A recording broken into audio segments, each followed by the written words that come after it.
and we're going to jump into our topic today. Sometimes clean doesn't mean healthy. We're going to be talking about products around the home and how we can use just more natural cleaners and what some of these chemically induced cleaners can be causing and doing to us. Looking at our environment yet again, when we're looking at our house and where we're at a lot of the time, where we're sleeping at, that there's 8 hours potentially that we're there, and we might not be there during the day much, but we're there a lot of our lives. And so we want to create a home space that is not adding to our overall load to the best of our ability.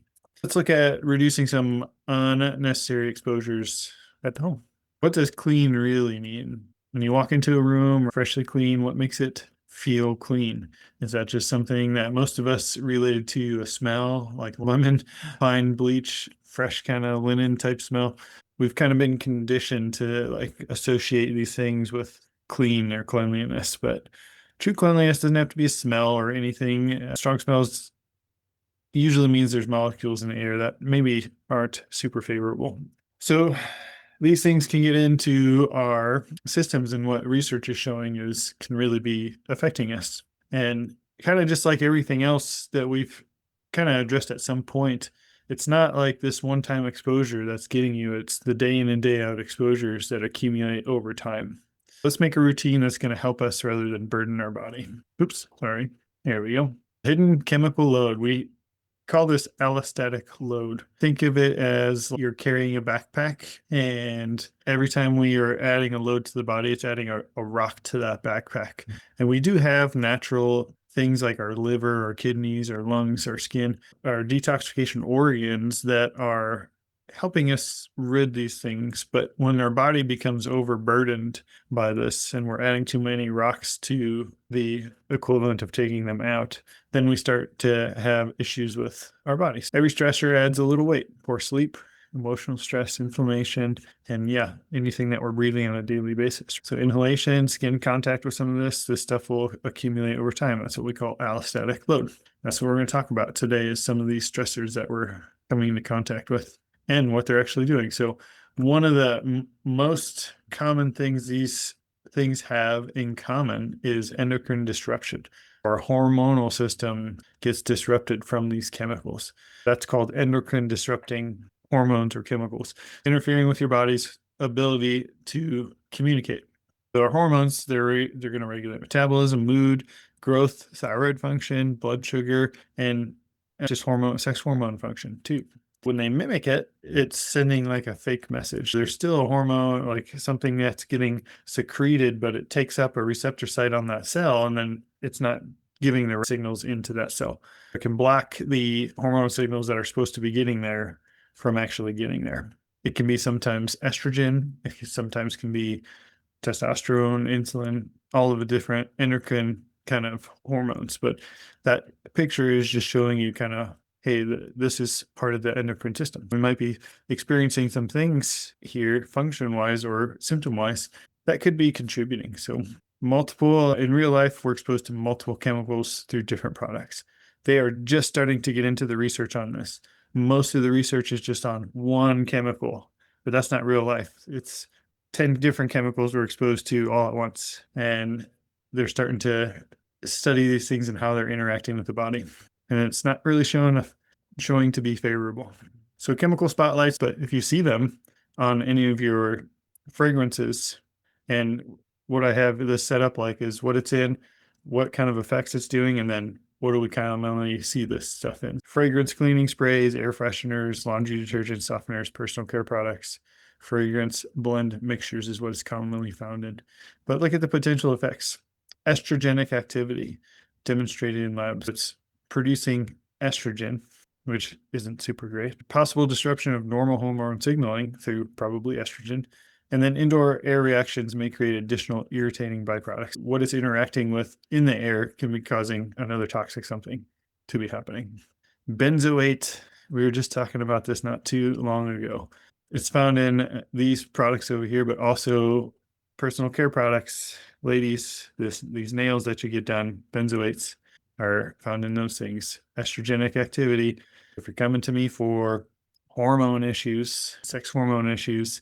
We got to start thinking about this. What are we putting on our skin? What's in our air? What are we breathing? What is it our skin coming into contact with that's disrupting our normal hormones in life? Common fragrance ingredients used in synthetic detergents, fabric softeners, air fresheners, personal care products. Check your personal care products, especially my ladies. But guys, you don't get off either. There's like a lot of things nowadays in our personal care products that are just have a ton of different fragrances that are all chemical based. This one's in laundry products, detergents, another personal care product. This is more skin sensitive, like contact dermatitis reactivity, developmental toxicity. That's in that developmental range, not good. And then thyroid endocrine disruption, something that we're breathing in. You guys, we got to pay attention to this. Glycol esters and parabens. Parabens have kind of been around and more attention has been brought to them. We're starting to see things without parabens in it, especially personal care products. But check anyways. In cosmetics, baby wipes, you guys, baby wipes, cleaners, detergents, deodorizing products. And so it's meant to extend the shelf life of it, but it has endocrine disrupting properties to it. We don't want to use these things. Small things accumulate over time. It's going to add up to something that our bodies can't deal with. Prenatal exposure of glycol ethers. Prenatal exposure linked to changes in neurocognitive development, brain development, you guys, nervous system development in our babies by something that also associated with male reproductive effects and sperm quality concerns. Having trouble getting pregnant. That was another one that I wanted to put on here too, that we have to be aware of, like what we're breathing. Cleaners, degreasers, glass cleaners, paints, polishes. Some of my people that work with some of these things on a regular basis and are not wearing respirator, not wearing skin protection or glove protection. We have to start, you breathe these things in sometimes and you don't think twice about it and what it could be potentially doing. And we're not going over this to put a fear factor in you. We're trying to empower you to make better decisions. If you're around this stuff, take precautions. You're not breathing it in. And it shouldn't be in our house. There's better products that we can get for cleaning our houses. Phthalates, this is another one that has been around the block as well. You might have heard of this product in certain things, but endocrine disruption, huge with that. This one was in a bunch of personal care products as well for a while. Prenatal exposure linked to developmental and reproductive concerns. Poor semen quality in research studies. Phthalates, you guys start looking. The EWG, and we've talked about this potentially before too. The EWG has an app that you can get to scan products for a lot of different commonly found things like this in it. But my rule of thumb is if you can't pronounce it, it's probably not the best for you. All these chemicals aren't going to act in the same way. We really don't have any clue how phthalates might react with geranol or whatever that is. We don't know the interactivity of 2, 3, 4, 5, 10 different chemicals all at once and what they're doing. We do know the single ones are endocrine disruption most of the time. And so our hormone system's just getting bombarded by all of these different signals. Finding one ingredient in a product does not mean it will automatically cause disease, but we're trying to do our best to eliminate as much as we can. The real concern is repeated exposure to mixtures of chemicals over time. What are we using day in and day out consistently? And what are you around day in and day out? And is your workspace having like a bunch of air fresheners in it? That's usually not the greatest. Is your house? Are we using cleaning products that have chemical scents to them? Not super great. Repeated exposures, and then adding all the other life stressors in too. That's going to add up to that body burden. Like I said, the goal's not fear, it's reducing our exposures where we can. The highest impact. You don't need to overhaul your entire home at once. Just do it in steps and phases. Start with products that create the most frequent and repetitive exposure. What are you going to replace next, potentially? Laundry products are huge. Probably going to buy a laundry detergent pretty quickly, within the next month or two, even. This is something you're cleaning. The clothes that you have on, the scents, what kind of scents? We don't really use any scents, any fragrance. We get fragrance-free stuff. Dye-free detergents, eliminate fabric softeners that have the scent to them. You can add some essential oils if you like the scents. Those are a little safer. Dish soap and dishwasher products. These ones are notorious for different scents and everything like that. Grab some lemon essential oil. Just put some actual lemon essential oil into things. Just make sure it's compatible with whatever you're doing and it's not going to degrade any. Like lemon is very acidic. Just make sure it's not going to degrade anything.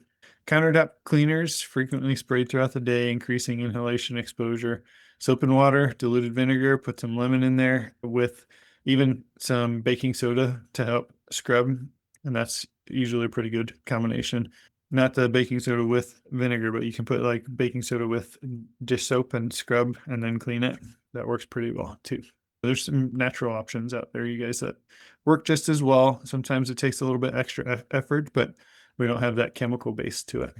One of the easiest changes. If you guys have air fresheners, those are just a bunch of chemicals. Plug-in sprays, fragrance systems. Get some diffusers. Change to a diffuser with essential oils that are safe for inhalation. Probably one of the easiest things. Simple cleaning can still work. Safer cleaning doesn't mean ineffective cleaning. Just stick to the basics.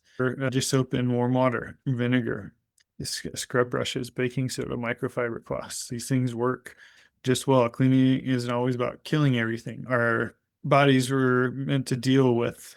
We have an external microbiome too, like our skin has a layer of bacteria and things on it, and that's okay. We're meant to be around some of these things, and we don't want a bunch of chemicals to replace what our natural microbiome can handle.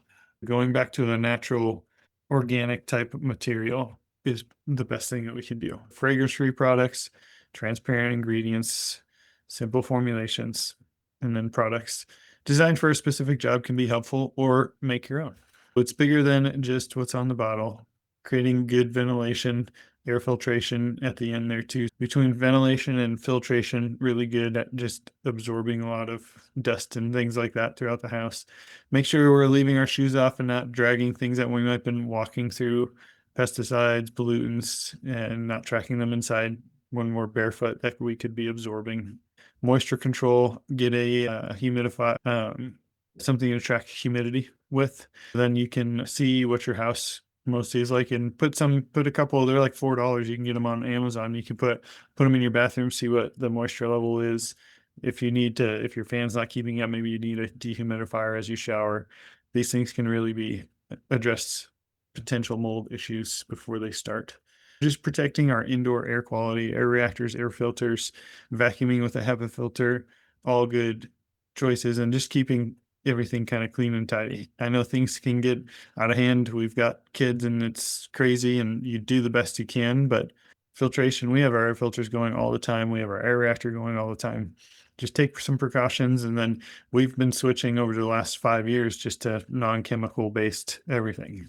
Do it over time. It doesn't have to be an overnight thing. Just as you run out of things, get better choices.